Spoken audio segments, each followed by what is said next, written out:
Alors que la consommation de vin en France a chuté de moitié en 60 ans, le sans-alcool séduit de plus en plus de consommateurs en quête de modération. Aujourd'hui, on dénombre plus de 25 caves spécialisées dans l'Hexagone, dont 5 en Bretagne. À Rennes, Sophie et Arnaud ont ouvert récemment leur deuxième cave sans alcool après Quiberon l'été dernier. La boutique ne désemplit pas. Leur petit secret, la pédagogie et la dégustation pour lever les réticences. De pommes et puis de pêche blanche. On va essayer de comprendre le palais des gens. Est-ce que vous aimez l'amertume? Est-ce que vous aimez un peu le relevé, le piment, etc. Ou alors sur les vins, est-ce que vous aimez l'acidité finale? Est-ce que vous cherchez du fruit, etc. Voilà. Donc on va essayer de comprendre. Et puis on ne comprend pas du premier coup. Donc on fait déguster beaucoup de choses. Je pense que connaissant un peu la famille, ça va mieux passer auprès des filles qu'auprès des garçons. Je vais quand même tester. Je ne vais pas leur dire pour la première bouteille au départ. Je ne vais pas trop leur dire. Je vais voir les réactions, ça va être drôle. Un marché créatif, bouillonnant, qui va des rhums au digestif en passant par les jus, la bière, le cidre ou le vin. Beaucoup de gens qui ne boivent pas d'alcool se sentent exclus socialement. Voire même des fois nous disent sont infantilisés avec un jus d'orange, une eau plate, pétillante au mieux. Et en fait, là, ils sortent du bois quelque part. Ils sont contents de trouver des alternatives qui va leur permettre de garder un joli verre. Ils vont se sentir vraiment inclus et puis ils vont se faire plaisir. Ça, c'est quand même l'intérêt, c'est se faire plaisir aussi.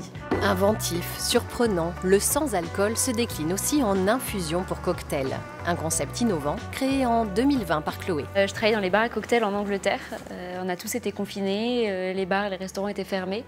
Et du coup, j'ai décidé de faire mes propres tests pour faire des cocktails. Parce que les gens voulaient consommer des cocktails à la maison. Ils n'avaient pas forcément tout le matériel, les ingrédients. Donc j'ai créé jusqu'à 6 recettes différentes qui peuvent s'infuser en moins de 5 minutes, directement avec ou sans alcool. Le succès est immédiat. Le restaurant 2 étoiles de la Tour Eiffel lui en commande pour des accords mets et boissons avec du chocolat ou du chevreuil.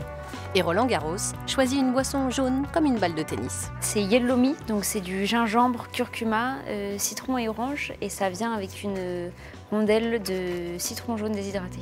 Et ça infuse 2 à 3 fois dans la même soirée.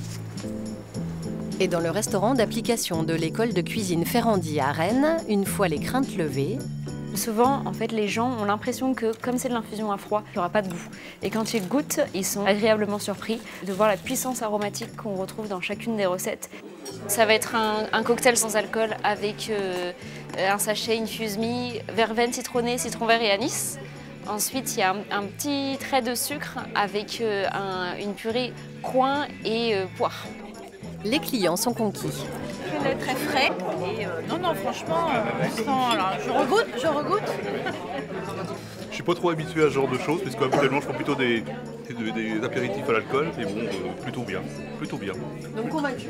Convaincu, tout à fait, voilà. J'ai stoppé l'alcool aujourd'hui quoi. En fait c'est ça.